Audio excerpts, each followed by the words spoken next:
Hello everyone and welcome to Your Brain on Tech, where we discuss and debate the week's hottest stories in tech. I'm Eric Hurst, and right off the bat I want to say that this past week was really something special. It took a geek's version of March Madness. So much to talk about with Worldwide Developers Conference and the Electronic Entertainment Expo all happening at once. We obviously can't fit it all into one show, so since this is our first week in our new format, we'll be sticking with straight tech, talking all things WWDC, and next week we'll devote the entire show to E3. Joining me today are contributors Alex Cedar and David Addison. Boys, let's get to it.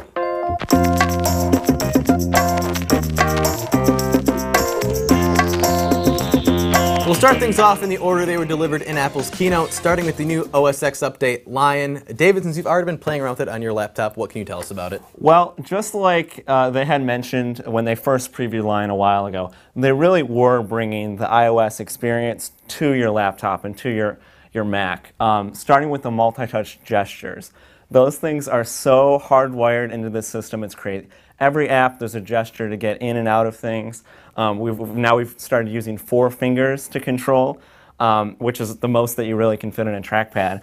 But yeah, it's very deeply integrated in the system. Would you say it's a little tricky to get used to the new 4-finger gesture? It could be a little tricky. You really have to get it down to kind of swipe the right way and flick the right way. But once you kind of have the gestures nailed out, it's so much more convenient. It really makes using a desktop like an iMac or a Mac Pro without one of those external trackpads just weird. It feels weird not using a trackpad with the OS. Yeah, I really thought that this was the, now that I've seen it actually in use, it's a nice halfway point between old computers and whatever's going to be in the future of computers. Right. We're moving towards all touch-based stuff. We're going away from mouse and keyboard. But right now, I don't think there's a clear-cut way to get there. This is pretty much halfway. You're using fluidly your hands just to do most of the stuff in the operating system, and it's really just nice to see. And I was worried when they first mentioned they were trying to bring the best of the iPad and iOS to this, that they were going to overdo it and really just make it weird and very dumbed down, but not at all. If anything, it's just enhanced it greatly. Yeah, that was the question that I had with especially the launch pad. You know, I see big icons on the desktop. Right. It looks like, I like to have my desktop clear. I like to maybe have, one icon, one folder on the desktop. And so how do you like it? With Launchpad, to call it up, you do like a 4-finger kind of swipe. And what it does is it takes over your entire desktop. It kind of blurs your desktop. And the only thing that it shows you are your apps, your applications. You click one, it goes away, your app launches. When you want to go back, 4-finger gesture to get there. It's incredibly convenient, and you'll never go to your apps folder again. Let's talk about one of those other new features, the autosave and versions. Have you been saved by that yet? Well, no. Now, autosave's great in theory. It just saves all the time, and you have these unlimited versions, and you can jump back to anything. But at the moment, it only works with text edit. So, but it's only a matter of time before developers take advantage of that in their apps moving forward. But it works great in text edit. You can click a button, and you get a mini time machine. It rolls back all your different versions since you started. You can click and restore the version, and I could definitely see it saving your butt a couple times. Yeah, definitely. I really want to touch on something real quick before we run out of time. Mail. They're updating Mail again. It still looks beautiful. I love that every show I see the keynote and they talk about Mail, and I always see how gorgeous it looks and how nice it is to use. But in the end, I just never end up using it. And it's just one of those things, I think, as a person who uses Gmail, you just don't get around to using such a beautiful app. Right. Moving on. Chugging right along, Apple unveiled all of its new and somewhat inspired features of iOS version 5. Let's hear everyone's favorite new or updated feature, starting with you, Alex. Speaking of somewhat inspired, it's got to be Wi-Fi sync. I love not having to find cables or find my dock that I got like 4 years ago with my old iPod to have to put a new CD or a new app or upload some photos, whatever. I want a Wi-Fi sync. I can just I'll throw it on there and it's there. And also kind of, speaking of Wi-Fi, PC free, which means you don't have to have a computer, you don't need an iMac, you don't need a MacBook to use an iPad or an iPhone. You can just activate it with the carrier right from the phone or the device. It'll probably cost Apple a few bucks, but I think it's worth it in the end. Yeah. Mine has to be the notification center, the probably most inspired, if not blatantly ripped off from Android. If you're going to steal something from Android, that's the one feature you probably want to steal. It's a good thing to steal, yes. It's the one thing I love about my Android phone. It's going to translate seamlessly to the iPhone, and it'll just be very nice to have that there. Another surprising one is the camera features. It'll be nice to finally have buttons on the side like a real camera to use to take snapshots rather than pressing the screen or the home button. Yeah, get rid of the blurry pictures, Yes, right? yes, we'd finally be real photographers out there. Well, mine would have to be, my favorite new little thing would be the Reminders app. Now, it's not a system-wide thing, it's just a single app. And my current setup for reminders is I have to go into iCal. I know that I leave work around 5 o'clock, so at 5 o'clock I set a reminder to do something. One of the new parameters that you can set is location. So I can say, when I leave work, send me this reminder. Or when I get to the grocery store, let me know this. So it really is a lot more convenient.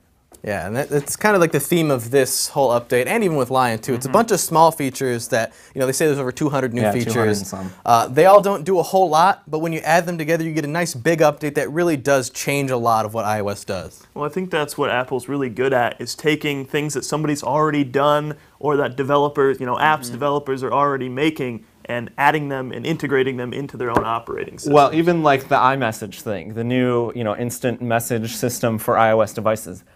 It's the BlackBerry messaging service. They took that, they put their Apple stamp on it, and now anyone with an iPhone, iPod Touch, or iPad can communicate with this iMessage thing. So it's it's cool. It's kind of BlackBerry's competitors. Cool, but my question is, how much are people going to use it? I mean, if I want to talk to somebody, I'm usually texting them, or I bust out, Facebook chat or something. But in the same regard, BlackBerry, that's wildly successful on their platform. Same situation. I never got it. Everyone that has BlackBerries loves BlackBerry Messenger. They live by it.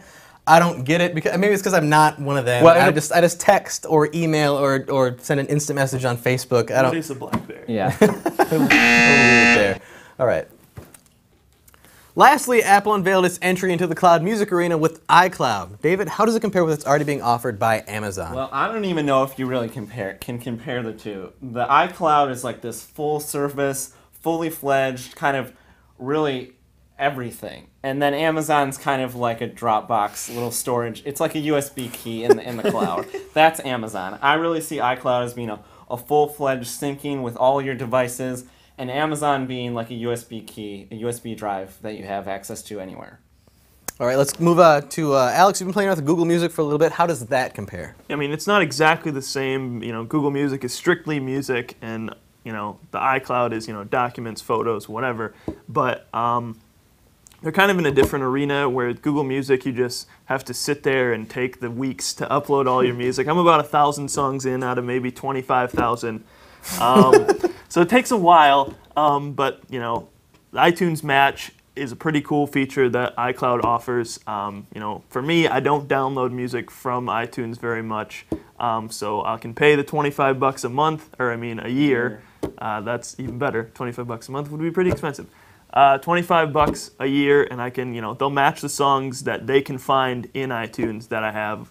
For those of us with some obscure music, it might not work that well, but they'll still upload those for you as well. They just won't match them, so you'll still be covered there. It's good for anybody who has a ton of iTunes music. I know a lot of people that love iTunes have tens of thousands of songs, and there's no way they're going to use a cloud service like Amazon's or Google's to upload their entire library. Yeah, the great thing is it's already there. Apple already hosts the file. And that's what makes it really different from anyone else. They're already, all the files are there. They're just going to match them up for you, and you'll just know. Yep.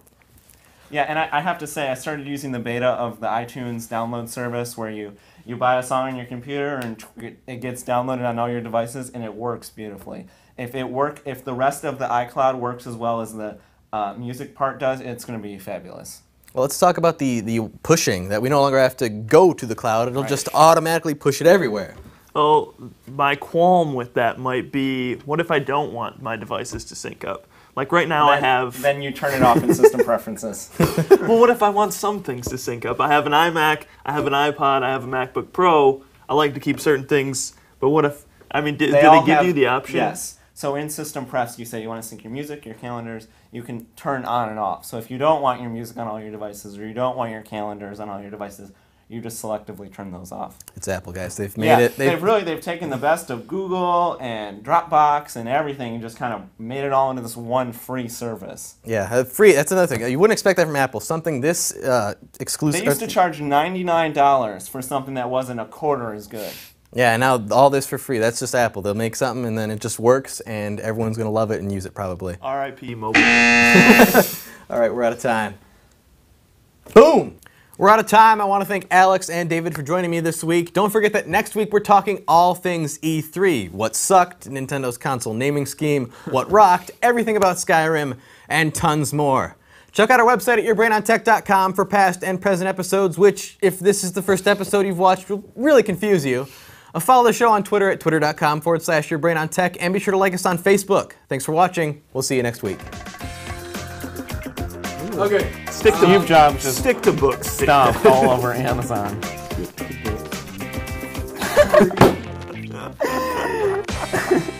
I'll take Here, Amazon. You stick to the books. Kindle's your thing, that's it. You stay away from Apple.